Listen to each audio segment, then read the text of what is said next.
Hi friends, आपण डेरिव्हेटिव्हचा basic concept बघितला. Than exercise 1.1 start केलेली. त्यात एक्सरसाइज 1.1 मध्ये आपण question number 1 and question number 2 complete केले. ते क्वेश्चन नंबर 3 मध्ये आपण 5 एक्झाम्पल कंप्लीट केले. ते आता 6th एक्झाम्पल स्टार्ट करणार आहे. क्वेश्चन नंबर 3 हा ॲज कम्पेअर टू 1 अँड 2 थोडा कम्प्लीट डिफरंट आहे. क्वेश्चन नंबर 3 मध्ये आपल्याला दोन फंक्शन ॲडिशन किंवा सबट्रॅक्शन मध्ये असेल किंवा मल्टिप्लिकेशन किंवा डिव्हिजन मध्ये असेल तर आपण कसे एक्झाम्पल सॉल्व्ह करतात. आपण काय 5 एक्झाम्पल बघितले. त्यात आपण एक्सप्लेन केले की त्यात आपल्याला डेरिव्हेटिव्ह कसं घ्यायचा किंवा फंक्शन्स फॉर्म्युले कोणते वापरायचे. मेनली दोन फॉर्म्युले, that is u into v आणि यू बाय व्ही. जर फंक्शन मल्टिप्लिकेशन मध्ये असेल तर u into v, that is the first function as it is derivative of second function plus second function as it is into derivative of second function. असा हा you bye व्हीचा फॉर्म्युले आहे. हे आपण इथपर्यंत म्हणजे फॉर्म्युल बेसिक बघितले. दॅन 5 एक्झाम्पल सॉल्व्ह केले. आता 6th एक्झाम्पल आपल्याला स्टार्ट करायचं आहे. एक्झाम्पल सॉल्व्ह करण्याच्या अगोदर पहिले बघा कसं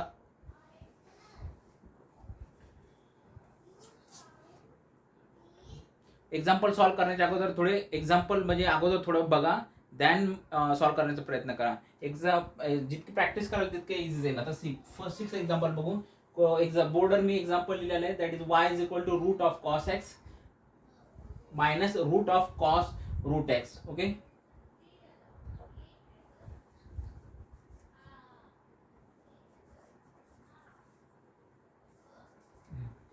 y is equal to root cos x minus root of cos into root x. आता फंक्शन एक्झाम्पल सॉल्व्ह स्टार्ट करण्याच्या अगोदर थोडं बेसिक सांगतो. सी यामध्ये नाही का हा फंक्शन आहे root of cos of root x आहे. आता काही जणांचा गैरसमज असतो की root of cos root x cos of root x हे दोन फंक्शन मल्टिप्लिकेशन मध्ये असेल. नाही, चुकीचं आहे. हे दोन फंक्शन मल्टिप्लिकेशन नाही. हा कॉसचा एक्स आहे, that is the cos root x. हा कॉसचा एक्स आहे, त्यामुळे इथे यू इंटू व्ही रूल लावायचा नाही. Be careful. आणि हा रूट मध्ये कॉस ऑफ एक्स म्हणजे रूट मध्ये कॉस ऑफ रूट एक्स म्हणजे फॉर एक्झाम्पल मी या रूट मध्ये जर या टर्मला जर एक्स मानलं तर माझा फंक्शन काय बनेल, that is the root of x. म्हणजेच आपल्याला हे काय कंपोजिट फंक्शन आहे. पहिले रूट एक्सचा डेरिव्हेटिव्ह घ्यायचा, देन कॉस रूट एक्सचा डेरिव्हेटिव्ह घ्यायचा आणि नंतर परत रूट एक्सचा डेरिव्हेटिव्ह घ्यायचा. म्हणजे तुम्हाला तीनदा डेरिव्हेटिव्ह काढावा लागेल. याच्यामध्ये दोनदाच काढायला. एकदा रूट मध्ये कॉस आहे म्हणजे रूट एक्स मानलं तर हा फंक्शन बनेल. कसं बनेल, that is root of x. म्हणजेच रूट ऑफ एक्सचा डेरिव्हेटिव्ह माझ्याकडे 1/2 रूट एक्स आहे आणि नंतर हा आतमधला फंक्शन आहे कॉस आहे तर त्याचा कॉसचा डेरिव्हेटिव्ह साइन बनेल. तर सिंपल एक्झाम्पल सॉल्व्ह करण्याच्या अगोदर पहिले एक्झाम्पल कसं सॉल्व्ह करता येईल, सिम्प्लिफाय करता येईल हे बघा. आणि दोन फंक्शन सबट्रॅक्शन मध्ये तर डायरेक्ट सॉल्व्ह करू शकताय. ओके, मी लिहितो therefore differentiate with respect to x. Differentiate with respect to x. y चा डेरिव्हेटिव्ह काय आहे, dy by dx is equal to root मध्ये कॉस आहे तर पहिला अगोदर रूट एक्सचा डेरिव्हेटिव्ह घ्यायचा. रूट एक्सचा डेरिव्हेटिव्ह काय 1/2 रूट एक्सचा डेरिव्हेटिव्ह 1/2 रूट एक्स. फॉर्म्युला आपला 1/2 रूट एक्स, पण एक्सच्या जागी कॉस आहे, therefore cos x into derivative of cos x minus दोघांमध्ये मायनस आहे derivative of root of cos of root x काय म्हणतो 1/2 रूट एक्स, पण एक्सच्या जागी काय cos of root x into derivative of cos of root x into derivative of cos of root x. इथे बघा, इथे कॉसच्या आतमध्ये इथे cos of root x root, कारण की हा कम्प्लीट एक एक्स आहे त्याच्यामध्ये वेगळा फक्त एक रूट नाही राहणार. आपण कारण की ऑलरेडी आपण रूटचा डेरिव्हेटिव्ह घेतलेला आहे. चलो नेक्स्ट, dy बाय dx ही टर्म आता तशीच रिपीट होते. dy by dx is equal to 1/2 cos of x into derivative of cos x into derivative of cos x is minus sine x minus 1/2 root of cos root x into derivative of cos root x. Derivative of cos अगोदर घ्यायचा, that is derivative of cos आहे minus sine root x into derivative of 2 route x into derivative of root x. Root x काय माझा root एक्सचं into 1/2 root x. And आपलं derivative complete झालेलं आहे. आता थोडंसं आन्सर आपण सिम्प्लिफाय करू. Okay, dy by dx is equal to minus पुढे घेऊ, that is the minus sine x to root cos x. इथे बघा मायनस आणि मायनस प्लस बनेल 1/2 root of cos of root x upon into sine of root x into 1/2 root x. Okay, आता ही algebraic term आहे. Algebraic term थोडी स्टार्टिंगला घेऊ, that is the dy by dx is equal to minus sine x into 2 root of cos x plus plus हा पुढे घेतल्यानंतर 2 2 जा 4, हा रूट एक्स आणि हा कॉस ऑफ रूट एक्स आणि वर into sine of root x. हा झाला आपला कंप्लीट आन्सर. ओके, कॉपी करून घ्या.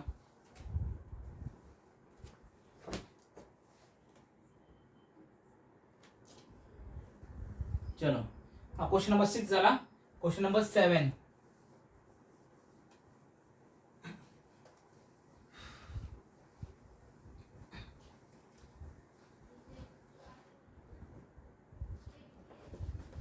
Question number 7, y is equal to log of sec 3x plus tan 3x. log of tan 3x. See, आता बघा question समजून घ्या. क्वेश्चन काय आहे, y is equal to log of sec 3x plus tan 3x.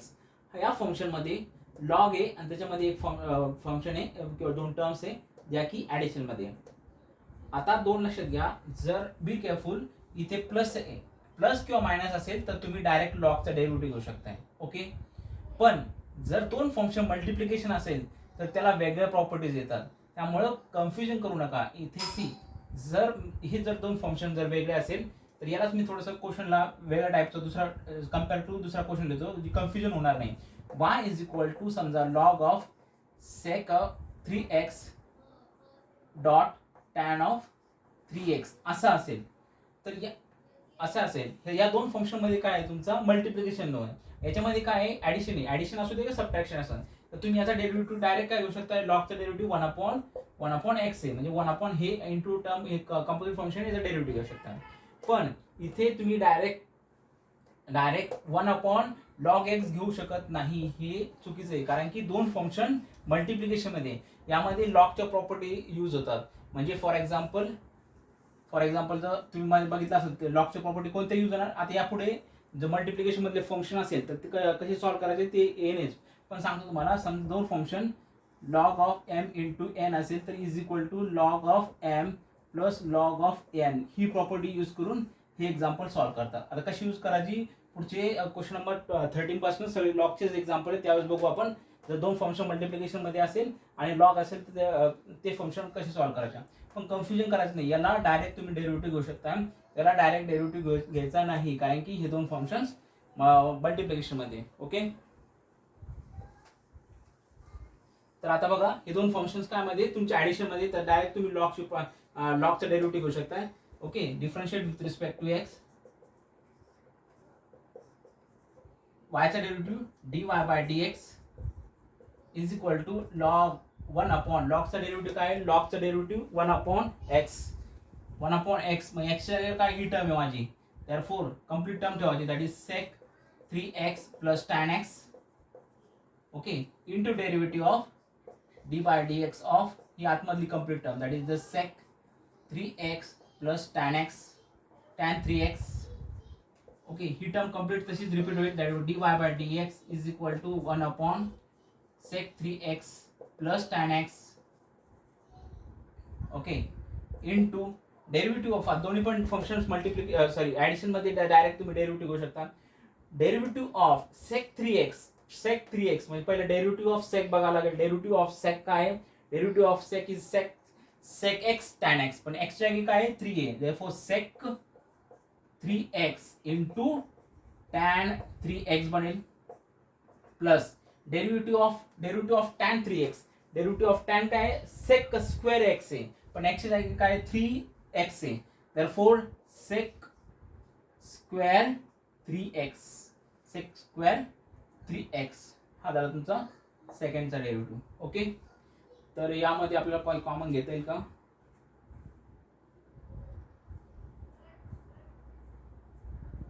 Common घेता येईल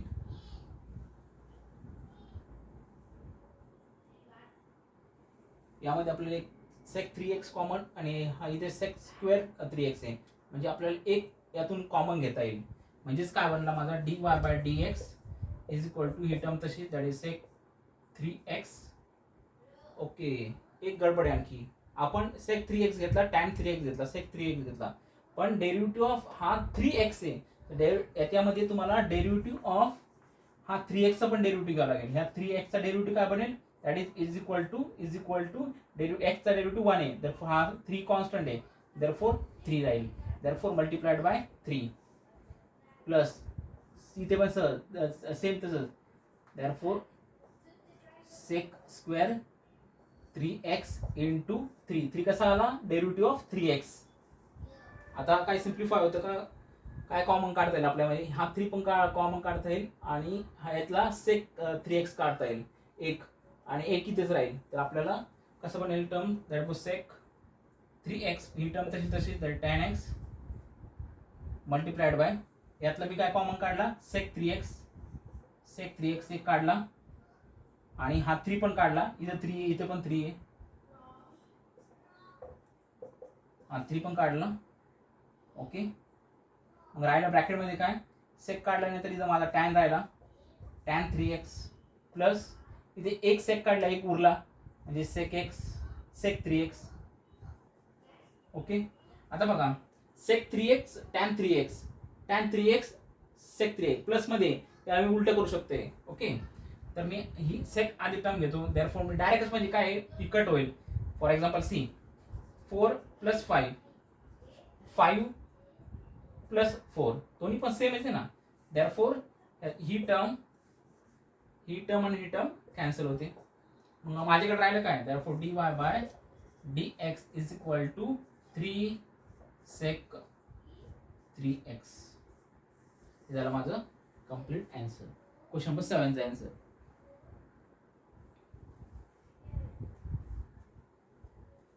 question number 7 चा answer लिहूया.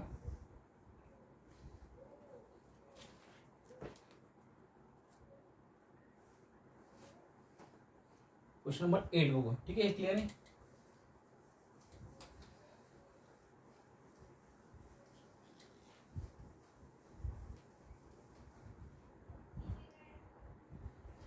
क्वेश्चन नंबर 8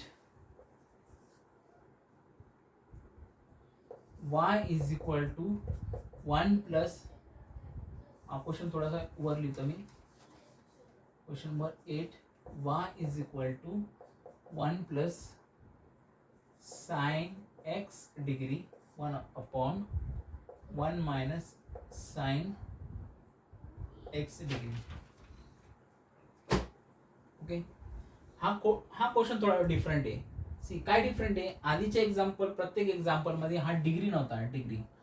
ओके तर आधीच्या एक्झाम्पल मध्ये फक्त x वगैरे असायचे हे x का असायचं रेडियंट मध्ये असायचं. तर तुम्हाला माहिती आहे जर आता यामध्ये तुम्हाला एक बेसिक कन्सेप्ट लक्षात ठेवावं लागेल जी की तुम्ही आधी पण कन्व्हर्जन समजा डिग्री टू रॅडियंट कन्व्हर्जन कसं करता की 1 डिग्री सी इथे लिहितो मी तुम्ही बघितलं तर 1 आधी पण हे केलं असेल record 1 degree is equal to काय किंवा 1 degree is equal to pi by 180 radian. आता x आहे म्हणजे हा तुमचा x degree is equal to काय तुमचा पाय x बाय 180 रॅडियन. या अगोदर तुम्हाला x ची व्हॅल्यू चेंज करावं लागेल म्हणजे तुम्हाला जिथे x असेल तर तिथे पाय by 180 into x radian he value ठेवावं लागेल तरच तुम्हाला आन्सर सॉल्व्ह करता येईल. आता ही व्हॅल्यू ठेवल्यानंतर पण फंक्शन्स बघा हे दोन फंक्शन आहे. आता याचा डेरिव्हेटिव्ह काढायचा म्हणजे काय हा माझा u फंक्शन आहे हा माझा v फंक्शन आहे. मग दोन फंक्शन माझी काय डिव्हिजनमध्ये आहे आणि दोन डिव्हिजन फंक्शन असले तर मग कोणता फॉर्म्युला वापरता येईल मला? हा formula, that is the you by V rule वापरता येईल. समजलं? ही बेसिक कन्सेप्ट एक लक्षात ठेवलं की डिग्रीचं कन्वर्जन तुम्हाला रॅडियनमध्ये करावं लागेल पहिलं, की 1 degree is equal to pi by 180 radian असतं. तेच कन्वर्जन करून मी एक्सची व्हॅल्यू चेंज केली, x degree is equal to pi x by 180 ही व्हॅल्यू तुम्हाला ह्या क्वेश्चनमध्ये ठेवावं लागेल. मग नंतर एक्झाम्पल सॉल्व्ह करावं लागेल. ओके, फॉर एक्झाम्पल आता ना सी क्वेश्चन कसा बनेल, that for y is equal to, आधी कन्वर्जन करतो, y is equal to 1 plus sine pi x by 180 upon 1 minus sine pi x by 180. आता हे कन्वर्जन केल्यानंतर आता तुम्ही यू बाय व्ही रूलला हे फंक्शन सॉल्व्ह करताय. आता जरी थोडं कॉम्प्लिकेटेड वाटलं, बस स्टेप बाय स्टेप केलं तर तुम्हाला आन्सर फाइंड करणं सोपं जाईल. काही गडबड नाही करायची, 1 बाय 1 एकदम सिस्टमॅटिक सॉल्व्ह करू using the formula. See differentiate आपण लिहू, differentiate with respect to x, वायचं derivative d y by d x, y by d x. आता हा फर्स्ट फंक्शन आहे, हा सेकंड फंक्शन आहे. आता यू बाय व्ही काय आहे? Second function as it is. Second function as it is म्हणजे काय आहे? 1 minus sine pi x by 180 as it is into derivative of d by d x हा फंक्शनचा, that is the 1 plus sine pi x by 180. इथपर्यंत clear आहे. नंतर minus दोघांमध्ये minus first function as it is, function म्हणजे हा 1 plus sine pi x by 180 into derivative of d by d x of second function म्हणजेच काय, that is derivative of 1 minus sine pi x by 180. इथपर्यंत clear आहे? काय नाही, फक्त formula complete नाही आला, आणखी फॉर्म्युला कंप्लीट नाही आला कारण की अपॉन व्ही स्क्वेअर आहे. व्ही स्क्वेअर म्हणजे काय, that is the 1 minus sine pi by x upon 180 चा square. therefore dy by dx is equal to, आता स्पेस कमी पडेल त्यामुळे डायरेक्ट कायची डेरिव्हेटिव्ह मी डायरेक्ट देतो, 1 मायनस ही टर्म तशीच is equal to 1 minus sine pi x by 180 into derivative of 1 plus sine pi x आहे. डेरिव्हेटिव्ह ऑफ 1 काय 0 व derivative of cos pi x by 180 आहे. कॉस एक्सचा डेरिव्हेटिव्ह काय, पहिले कॉस एक्स सॉरी साइन एक्सचा डेरिव्हेटिव्ह काय cos x, therefore cos of pi x by 180. आता हा x कंप्लीट झाला का, इथे हा पायला x ला चिटकून एक कोएफिशिएंट आहे त्यामुळे याचा पण डेरिव्हेटिव्ह घ्यावा लागेल. मी इथे रफली करतो म्हणजे तुम्हाला इथे मी डायरेक्ट लिहितो. therefore पाय x by 180 चा डेरिव्हेटिव्ह कसा घेतात, दॅट इज x चा डेरिव्हेटिव्ह काय असतो 1 असतो. therefore राहिले काय फक्त is equal to pi by 180, मग मल्टिप्लाइड बाय पाय बाय 180 लिहितो. सेम आता इकडे पण हा टर्म तशीच ही टर्म तशी 1 plus sine pi x by 180 into derivative of 1 चा डेरिव्हेटिव्ह 0 मायनस बाजूला घ्या, तर तेव्हा साइनचं डेरिव्हेटिव्ह काय कॉस एक्स, मग कॉस काय हे मायनस बनेल माझा कॉस पाय एक्स बाय 180. इथे कंप्लीट होतं का माझा, नाही कंप्लीट होत, तर मला पाय एक्स बाय 180 डेरिव्हेटिव्ह घ्यावं लागेल. मी आताच एक्सप्लेन केलं, pi x by 180 derivative pi by 180 येतो. ओके, आता हे माझे कंप्लीट डेरिव्हेटिव्ह झाला, तर मला कॉमन काय काढता येईल, कॉमन पाय बाय 180 काढता येईल, पाय बाय 180 काढता येईल. Okay, then cos pi x 180 काढता येईल, कॉस पाय एक्स 180 काढता येईल. हा मायनस आणि मायनस हा प्लस बनून जाईल. ठीक आहे. Okay, d y by d x is equal to दोघांमध्ये माझा pi by 180 into cos pi x by 180 ब्रॅकेटमध्ये राहिले काय, ही टर्म तशीच राहिली 1 minus sine pi x by 180. हे दोन्ही टर्म घेतल्या मी कॉमन, मायनस हे मायनस मायनस काय बनलं, मग प्लस बनलं. मी चेंज करतो sine, plus 1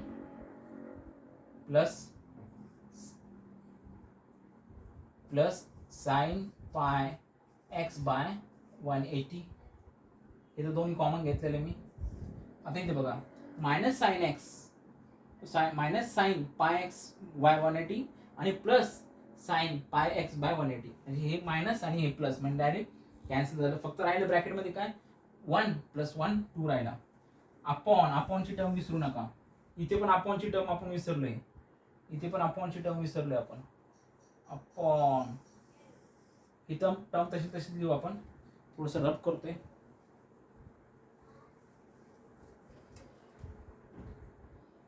one minus sine pi x by 180 square ही तशीच ठेवा. dy by dx is equal to, आता आपण काय घेतलं pi x by 180 into cos pi x by 180 ब्रॅकेटमध्ये 1 minus sine pi x by 180 plus sine plus 1 plus sine pi x by 180. हे cut झालं आपलं. आता आपण पहिले लिहू, विसरून जातो तो. That is 1 minus sine pi x by 180 the whole square. हा माझा कट झाला. हा ब्रॅकेटमध्ये फक्त 2 राहिला. तर 2 राहिल्यानंतर मी इथे 2 लिहितो. नेक्स्ट स्टेप लिहितो 2 dy बाय dx 1 + 1 2 राहतो इज इक्वल टू, इथे 2 राहतो माझा 2 राहिला. सपोज इथे माझा 2 राहिला. ओके, हा 2 1 जा 2 आणि हा इथं 180 कॅन्सल होईल ना. 2 1 जा 2 आणि 2 90 जा 180. देअरफॉर पाय बाय 90 राहते ते into cos of pi x by 180 upon 1 minus sine pi x by 180 the whole square. हे आलं माझं आन्सर.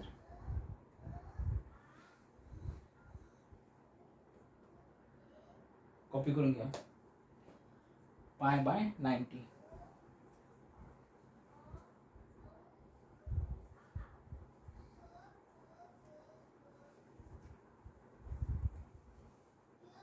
हे झालं question number 8.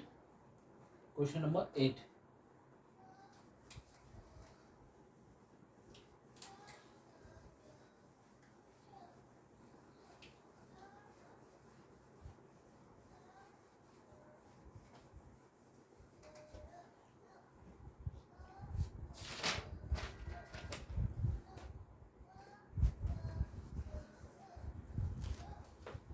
Question number 9. Y is equal to cot log x by 2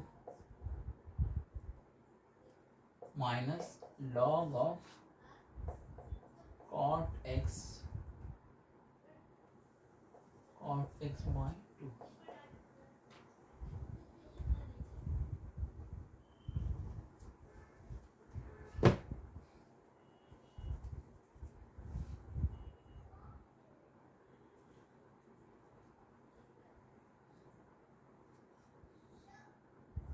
okay, आता example लिहिलेलं आहे.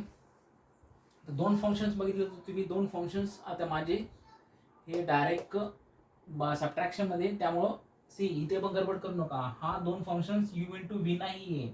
हा कॉटचा x आहे आणि लॉगचा हा x आहे. देअरफॉर हे 2 फंक्शन्स सबट्रॅक्शन मध्ये, त्यामुळे तुम्ही हे दोन्ही फंक्शनचं डेरिव्हेटिव्ह डायरेक्ट काढू शकता. ओके, ही एक लक्षात ठेवा. सेकंड काय लक्षात ठेवा, ह्या ज्यावेळेस तुम्ही लॉग ऑफ नंतर मी आता एक्सप्लेन करेलच, लॉग ऑफ एक्स बाय 2 आहे. आता ज्यावेळेस आपण आधी जे एक्झाम्पल बघितले त्यावेळेस काय होतं, समजा for example log of x by 2 असेल तर आपण काय करतो, या फंक्शनचं ज्यावेळेस डेरिव्हेटिव्ह काढेल लॉग एक्सचा डेरिव्हेटिव्ह घेतो आणि नंतर आपण डेरिव्हेटिव्ह ऑफ एक्स बाय 2 घेतो. ओके, दॅट एक्स बाय 2चा डेरिव्हेटिव्ह 1/2 इंटू 1/2 आपण एक्सचा डेरिव्हेटिव्ह 1/2 येतो. पण इथे फंक्शन बघा, इथे फंक्शन काय आहे, लॉग एक्स बाय 2 आहे. तर हा फंक्शन हा कोइफिशियंट आहे, हा 1/2 इंटू लॉग ऑफ एक्स आहे असा आहे. हा कोइफिशियंट मल्टिप्लिकेशन म्हणजे तुमचा फक्त काय आहे लॉग एक्स फंक्शन, म्हणजे याचा डेरिव्हेटिव्ह काय आहे 1/2 इंटू एक्स असं येईल. हा हाफ नाही आहे, हा लॉग एक्स बाय 2 नाही आहे. हा 2 हा कम्प्लीट कोइफिशियंट आहे आणि हाफ अँगल नाही आहे, हा कम्प्लीट आहे. हा 2 कोइफिशियंट आहे, हा 2 पुढे घ्यायचा. इथे कन्फ्युजन करायचं नाही. चलो आता आपल्याला सॉल्व्ह कसं करता येईल, पहिले एक्सप्लेन करतो मी कसं करणार. तुम्ही कॉटचा डायरेक्ट डेरिव्हेटिव्ह घेणार, ओके. नंतर हा कंपोजिट फंक्शन आहे, लॉग एक्सचा पण डेरिव्हेटिव्ह डायरेक्ट घ्यायचा. सबट्रॅक्शनमध्ये याचा पण डायरेक्ट लॉगचा डेरिव्हेटिव्ह घ्यायचा आणि नंतर कॉट एक्सचा डेरिव्हेटिव्ह घ्यायचा, ओके. चलो differentiate with respect to x. Derivative of y dy by dx is equal to कॉटचं फंक्शन काय, कॉटचं डेरिव्हेटिव्ह काय, कॉटचं derivative minus cosec square x, कॉटचं derivative cosec square x, therefore minus cosec square. आता x ची काय आहे, therefore log of x by 2 into derivative of d by d x of log x by 2, okay, minus derivative of log x cot x by 2, that is 1 upon cot x by 2 into derivative of d by dx of cot x by 2. dy by dx is equal to minus cosec square log x by 2. Derivative of log x by, इथे थोडं explain करतो म्हणजे तुमचे confusion clear होईल. Derivative of d by d x of log x by 2 कसं करणार, पहिले 1/2 बाजूला घ्या, 1/2 बाजू घेतली, that is the derivative of log x राहतं. आणि डेरिव्हेटिव्ह ऑफ लॉग काय 1/2 x, derivative of log x काय 1/2 डेरिव्हेटिव्ह ऑफ लॉग एक्स काय 1/x, म्हणजे तुमचं काय आलं 1/2x, हे तुमचं आन्सर आलं, ओके. डायरेक्ट लिहितो, therefore derivative of log x by 2 चं काय आलं 1/2x मायनस ही टर्म तशी, that is the cot x by 2 into derivative. आता हे पण परत सांगतो, derivative of d by d x of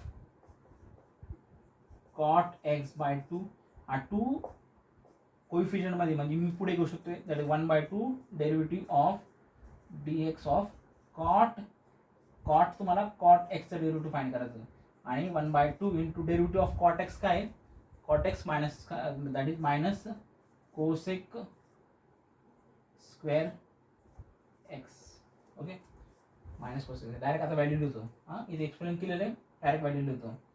1/2चं काय तर that is 1/2 minus cosec square x.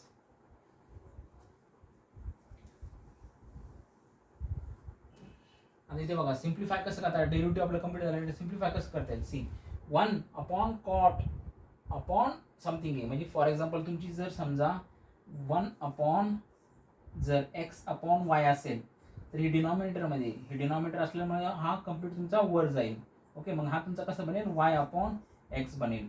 तसंच हा 2 वर जाईल माझा सिम्प्लिफाय करताना. आणखी सिम्प्लिफाय काय करता येईल तुम्हाला, हा 2 वर गेल्यानंतर हा 1/2 आणि हा 2 कॅन्सल होऊन जाईल माझा. देन आणखी काय करता येईल, मायनस आणि मायनस हा प्लस बनेल, ठीक आहे. आणखी काय करता येईल मला, ठीक आहे. चलो dy by dx is equal to minus cosec square log of x by 2 into 1/2x plus 2 into cot x into 1/2 into cosec square x. हा 2 कॅन्सल झाला, therefore dy by dx is equal to minus cosec square log x by 2 into 1/2x plus cosec square x. आणखी काय simplify करता येईल का,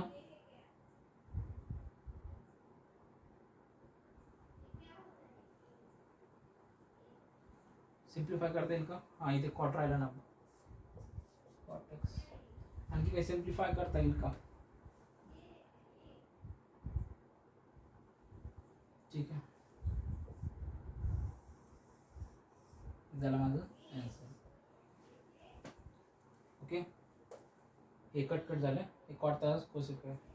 आता जर समजा आणखी जर सिम्प्लिफाय जर आणखी दिलं असेल, जर समजा तुम्हाला इथपर्यंत दिलं तरी काही प्रॉब्लेम नाही आहे. जर तुम्हाला जर बुकमध्ये माझ्या ॲन्सरचं व्हेरीफाय करत असेल तर इथे तुम्हाला टॅन दाखवलं असेल तर सिम्पल आहे. दॅरफॉर 1/cot x ची व्हॅल्यू काय आहे ती टॅन एक्स, म्हणजेच काय tan x is equal to काय 1/cot x आहे. रिव्हर्स माहिती तुम्हाला इथं थोडीशी चेंज फायनल सिम्प्लिफाय आपण करू शकतो 1/dx minus cosec square log x/2 into 2x plus tan x into cosec square x. हे 3 कन्वर्जन तुम्हाला माहिती आहे. Therefore cos x is equal to 1/sec x, tan x हे tan x is equal to 1/cot x आणि sin is equal to sin x is equal to 1/cosec x. Conversion लक्षात ठेवा. ठीक आहे, हे फायनल आन्सर झालं माझं question number 9. Question number 10 बघू आता, लिहून घ्या. क्वेश्चन नंबर 9 झाला.